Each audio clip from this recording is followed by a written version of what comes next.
Godwin John ministries வழங்கும் தினம் ஒரு சத்திய வார்த்தை. இந்த ஆடியோ நிகழ்ச்சிக்கு உங்களை அன்புடன் வரவேற்கிறோம்.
பிரியமானவர்களே, நம்முடைய ஆண்டவராகிய இயேசு கிறிஸ்துவின் நாமத்தினாலே வாழ்த்துக்கள்.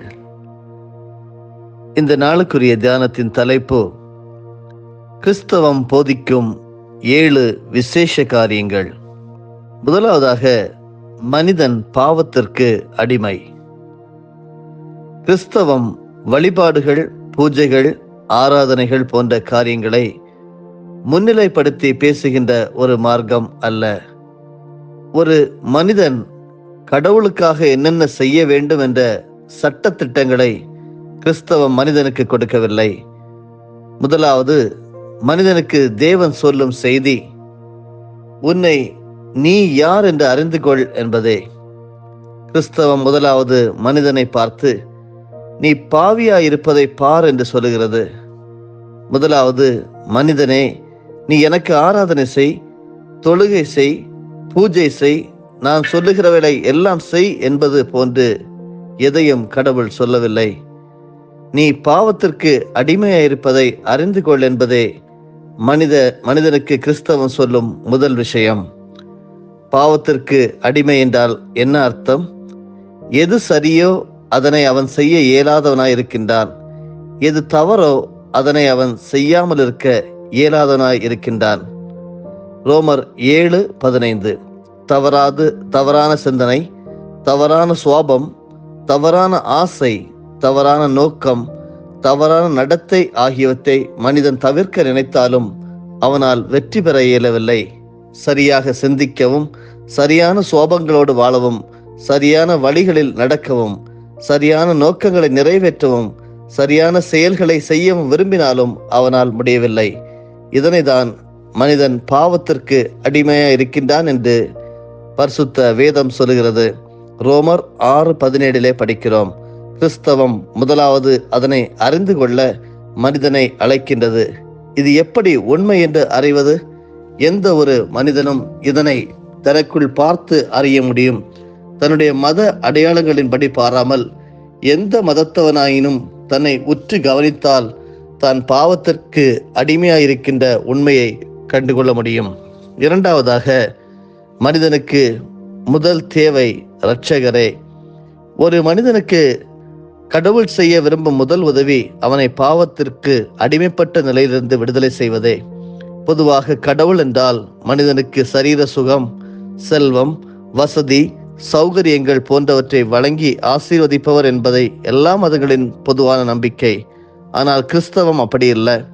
மனிதனை ஆசீர்வதிக்க விரும்பும் தேவன் அவனுக்கு முதலாவது கொடுக்க விரும்புவது பாவ விடுதலை என்ற அனுபவத்தையே. ஏனென்றால் அதுதான் அவனுடைய மிகப்பெரிய தேவை. கடவுள் உங்களை ஆசீர்வதிக்கிறார் என்பது அல்ல கிறிஸ்தவம் தருகின்ற முதல் தகவல்.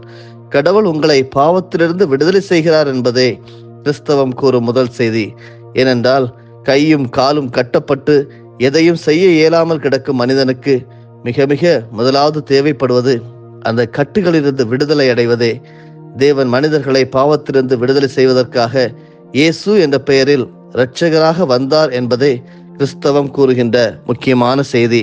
1 தீமோத்தேயு 1:15 படிக்கிறோம். மனிதனுக்கு முதலாவது தேவை தான் கேட்ட நன்மைகளை எல்லாம் கொடுக்கின்ற ஒரு கடவுள் அல்ல. அவனுக்கு தேவை அவனை பாவம் என்ற அடிமை கட்டிலிருந்து விடுதலை செய்து சரியாக வாழ்வதற்கு உதவுகின்ற ஒரு இரட்சகரே தேவை. எனவே தான் கிறிஸ்தவம் முதலாவது இரட்சகரை குறித்து பேசுகின்றது. மூன்றாவதாக மனிதன் பரிசுத்தமாக வாழ முடியும். கிறிஸ்தவம் ஒரு மனிதனுடைய மிகப்பெரிய ஆசீர்வாதமாகவும் மேன்மை நிலையாகவும் காண்பிப்பது பரிசுத்தமான ஒரு வாழ்க்கையே. தேவனுடைய பிரதான விருப்பம் மனிதன் பரிசுத்தன் என்ற உயர்ந்த நிலையில் வாழ வேண்டும் என்பதே. லேவியராகமம் 20:26, 1 கொரிந்தியர் 1:2, 2 கொரிந்தியர் 7:1, 1 தெசலோனிக்கேயர் 4:3. மனிதன் சிந்தனை, செயல், சுவாபம், நடத்தை, நோக்கம், ஆசை, உறவு ஆகிய எல்லா நிலைகளிலும் பரிசுத்தமாக வாழ இயலும் என்பதே கிறிஸ்தவம் கொடுக்கும் நம்பிக்கை. இந்த பொல்லாத பாவ பூமியில் இது எப்படி சாத்தியத்தை ஆகும்? சிந்தனை, செயல், நடத்தை, சுவாபம் என்ற எல்லா நிலையிலும் பரிசுத்தமற்று வாழ்கின்ற மனிதர்கள் நடுவில் வாழ்கின்ற நமக்கு இது எப்படி சாத்தியதை ஆகும்? அதுதான் தேவனுடைய செயல். இது நம்முடைய சொந்த செயல்களாலோ சுய முயற்சிகளாலோ சாத்தியதை ஆவது அல்ல. பாவத்திற்கு இயற்கையிலேயே அடிமையாகி போன மனிதனுக்கு இது கூடாத காரியம் என்பது தேவனுக்கு தெரியும். கர்த்தராகிய இயேசு கிறிஸ்துவை இரட்சகராக விசுவாசித்து ஏற்றுக்கொள்ளும் மனிதனுக்கு தேவன் பரிசுத்தமாக வாழ்வதற்கு தேவையான பரிசுத்த ஆவியை கொடுக்கின்றார்.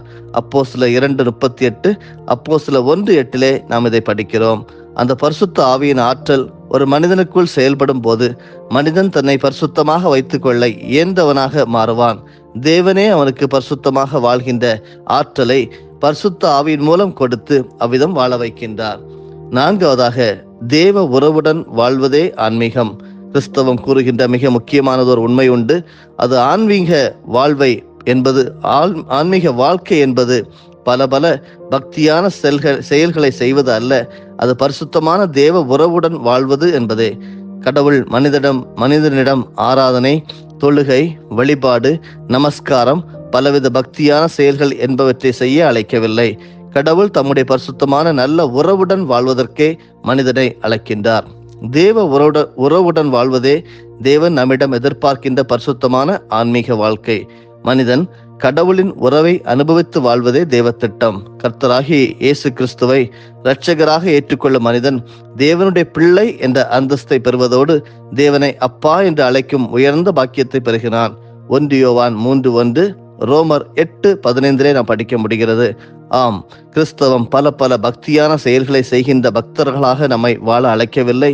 தேவ உறவுடன் வாழ்வதே கிறிஸ்தவ அழைப்பு.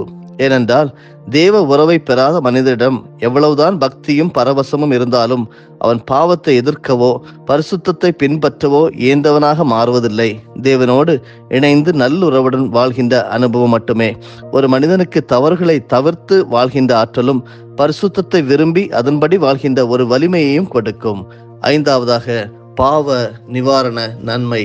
கிறிஸ்தவம் மிக முக்கியமாக தருகின்ற செய்தி மனிதனுடைய பாவங்களுக்காகவும் சாபங்களுக்காகவும் இயேசு கிறிஸ்து தம்மை பழுதற்ற பலியாக ஒப்புக்கொடுத்து அவற்றிலிருந்து நம்மை மீட்டுவிட்டார் என்பதாகும். கலாத்தியர் 3:13 படிக்கிறோம். தேவன் பாவிகளாகிய மனிதர்களை நியாயம் தீர்த்து தண்டிப்பதற்கு முதற் கவனம் செலுத்தாமல் அவர்களை பாவத்திலிருந்து மீட்டு பரிசுத்தமான தேவ பிள்ளைகளாக மறுபடியும் பிறக்க செய்யவே விரும்பினார். எனவே அவர்களுக்கு பாவ மன்னிப்பு, பாவ விடுதலை, பரிசுத்த வாழ்க்கை ஆகிய 3 நன்மைகளை கொடுக்க முன் வந்தார். எனவேதான் நாம் பாவிகளாய் இருக்கையில் இயேசு நம்முடைய பாவ நிவாரணத்திற்காக பாவ பலியாகி மரித்ததை தேவனுடைய அன்பின் மிகப்பெரிய வெளிப்பாடு என்று பரிசுத்த வேதாகமம் சொல்லுகின்றது. ரோமர் 5:8 படிக்கிறோம். தேவன் நம்மை மன்னித்ததும் பாவத்திலிருந்து விடுவித்ததும் பரிசுத்த தகுதியுள்ளவர்களாக நம்மை மாற்றியதும் எளிதாக நடந்துவிட்ட விஷயங்களாய் இருக்கவில்லை. அவற்றிற்காக இந்த பூமியில் மனிதராக வந்த கிறிஸ்து மிகப்பெரிய கிரயத்தை சிலுவையில் செலுத்தினார். அதுதான் அவருடைய சிலுவை மரணம். அவருடைய சிலுவை மரணத்தின் வாயிலாக பாவத்திலிருந்து மட்டுமல்ல, எல்லா சாபங்களிலிருந்தும் நாம் மீட்கப்படுகின்றோம். இனி கடந்த கால பாவங்களுக்காக நாம் எந்த தண்டனையையோ தீங்கையோ அனுபவிக்க தேவையில்லை. கடந்த காலம் நாம் செய்த தவறுகளின் விளைவான சாபம் இனி நம்மை தொடராது. நம்முடைய முற்பிதாக்கள் செய்த தவறுகளின் விளைவான சாபமும் இனி நம்மை தொடர முடியாது. ஆறாவதாக, நித்திய வாழ்வில் நம்பிக்கை. கிறிஸ்தவம் பிரதானமாக போதிப்பது நித்திய வாழ்வு. தேவன் அளித்திருக்கின்ற மிக முக்கியமான வாக்குறுதி நித்திய வாழ்வை தருவேன் என்பதாகும். 1 யோவான் 2:25. இந்த உலகத்தில் மனிதன் வாழும்போது உலக பிரகாரமான கொஞ்ச நாள் வாழ்க்கைக்கான நன்மைகளுக்காக தேவனை தேடாமல் நித்திய நன்மைக்காக தேவனை தேட வேண்டும் என்பதே முக்கியமான கிறிஸ்தவ போதனை. யோவான் 6:33 தேவனோடு முடிவில்லாத நிரந்தர வாழ்க்கை வாழ்வதற்கான வாய்ப்பினை தருவதற்கே இயேசு பூமியில் வந்தார் என்று சொல்லுகிறது. ஆனால் நாம் மரித்த பின்பு நித்தியமான ஒரு வாழ்க்கை வாழ்வதற்கான வாய்ப்பு கிடைக்கும் என்பதற்கு அடையாளம் என்ன? எதை வைத்து நாம் மரித்த பின்பு தேவனுடைய நித்திய ராஜ்யத்திற்குள் செல்வோம் என்று நம்புவது? இது வெறும் விசுவாசம் அல்ல, எல்லாம் ஒரு நம்பிக்கைதானே என்ற விதமானதும் அல்ல. இந்த பூமியில் வாழ்கின்ற போது நாம் இயேசு கிறிஸ்துவின் ஐக்கியத்தோடு வாழ முடியும். அதாவது அவர் நம்மோடு இருப்பதை நாம் தேவ ஆவியால் அடையாளம் கண்டு உறுதிப்படுத்தி வாழ முடியும். ரோமர் 8:16, 1 யோவான் 3:24, எபேசியர் 3:17 இதை நமக்கு கற்றுத்தருகிறது. இயேசு கிறிஸ்து தான் நித்திய வாழ்வு என்று வேதாகமம் சொல்லுகின்றது. 1 யோவான் 5:11. அந்த இயேசு நம்மோடு இருப்பதை நாம் நமக்குள் அறிய இயலும். அவர் நம்மோடு இருப்பது நாம் நித்திய வாழ்வை பெறுவோம் என்பதை உறுதிப்படுத்தும் அடையாளமாய் இருக்கிறது. 1 யோவான் 5:12. அந்த கொஞ்ச கால வாழ்க்கை பாதையில் இயேசுவாகிய நித்திய ஜீவன் நம்மோடு இருப்பதை நாம் உறுதிப்படுத்தி ஒரு நாள் என்றென்றும் முடிவில்லாத அவருடைய ராஜ்யத்தில் வாழப்போகின்றோம் என்ற நிச்சயத்தை பெற முடியும். கடைசியாக, ஏழாவதாக, இறுதி வரை நம்மோடு இருக்கும் கர்த்தர். கிறிஸ்தவம் ஏதோ நீ வழிபாடுகளையும் ஆராதனைகளையும் நற்செயல்களையும் செய்து கடவுளுடைய இரக்கத்தை பெற்றுக்கொள் என்று சொல்லவில்லை. கிறிஸ்தவம் என்றென்றும் நம்மோடு இருந்து இந்த உலக யாத்திரையில் நம்மை வழிநடத்தும் மெய்ப்பராக கர்த்தரை காண்பிக்கின்றது. அவர் எங்கேயோ நாம் எங்கேயோ என்ற நிலை இல்லை. நாம் எங்கே இருக்கின்றோமோ அங்கே அவர் நம்மோடு இருப்பார். இதோ உலகத்தின் முடிவு பரியந்தம் நான் உங்களோடு இருக்கின்றேன் என்று இயேசு தம்முடைய சீஷர்களுக்கு சொன்னார். மத்தேயு 28:20. அது நமக்கும் பொருந்தும். எல்லா மதங்களும் கோயில் என்ற ஒரு இடத்தை காட்டுகின்றன. அந்த கோயிலில் கடவுள் வாழ்கின்றார் என்று மதங்கள் போதிக்கின்றன. கோயிலில் கடவுள் தங்கினால் நாம் அவரிடம் போய் ஒரு நன்மைக்காக மன்றாடலாம். ஆனால் கோயிலிலேயே நாம் தங்கிவிட முடியாதே.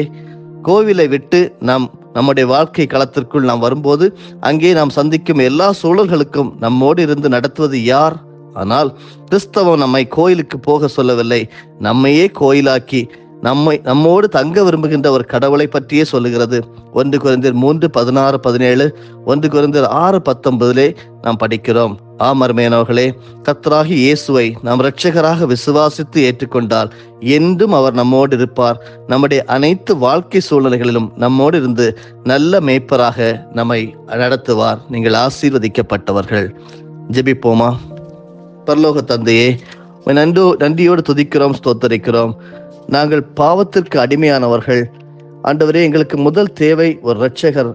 மனிதனாகிய நாங்கள் பரிசுத்தமாக வாழ முடியும். உம்முடன் உறவுடன் வாழ்வதே ஆன்மீகம்.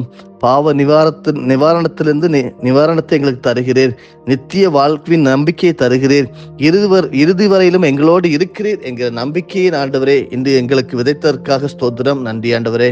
உம்மை ஏற்றுக்கொள்ளாதவர்கள் யாராவது ஜெபித்துக் கொண்டிருப்பார்களானால் அன்பு தேவன் ஆண்டவரே, இரட்சகராக உம்மை அவர்கள் விசுவாசித்து ஏற்றுக்கொள்ளும் போது அவர்களுக்கும் அந்த நித்திய வாழ்வை அவர்களுக்கு அளிக்கிறீர். அவர்களோடு இருந்து அவர்களை வாழ்க்கையை செம்மைப்படுத்துகிறீர், ஆசீர்வதிக்கிறீர், எல்லா சூழல்களிலும் நல்ல மேய்ப்பனாக நடத்துகிறீர் என்கிற நம்பிக்கையோடு உமக்கு நாங்கள் நன்றி செலுத்துகிறோம். இந்த புதிய நாளிலே புதிய நன்மைகளோடு இந்த நாளுக்குள் பிரவேசிக்கிறோம். கர்த்தர் அருளுகிற அந்த ரட்சிப்பை நாங்கள் சுதந்திரமாக இன்னும் அறிந்து கொண்டு இன்னும் பரிசுத்தமாக எங்களுடைய இருதயங்களை சுத்தப்படுத்தி கொண்டு உம்மோடு நினைந்து வாழ்ந்து ஆண்டவரே, நீர் பரிசுத்தர், உம்மை போல நாங்கள் பரிசுத்தராக வாழ்ந்து எங்களுடைய வாழ்க்கையை அனுபவிக்க உதவி செய்யும். எல்லா ஆசீர்வாதங்களையும் உம்மாலே பெற்றுக் கொண்டிருக்கிறோம். தொடர்ந்து பெற்றுக்கொள்ள கர்த்தர் உதவி செய்வீராக. துதிகன மகிமையெல்லாம் நமக்கே இயேசு இரட்சகர் மூலமே ஜெபிக்கிறோம் பிதாவே, ஆமென். என் ஆத்துமாவே கர்த்தரை ஸ்தோத்தரி, என் முழு உள்ளமே அவருடைய பரிசுத்த நாமத்தை ஸ்தோத்தரி. என் ஆத்துமாவே கர்த்தரை ஸ்தோத்தரி, கர்த்தர் செய்த சகல உபகாரங்களையும் மறவாதே. ஆமென்.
நம்முடைய ஆண்டவராகிய இயேசு கிறிஸ்துவின் மூலமாக உங்களை நாங்கள் மனமாற ஆசீர்வதிக்கிறோம்.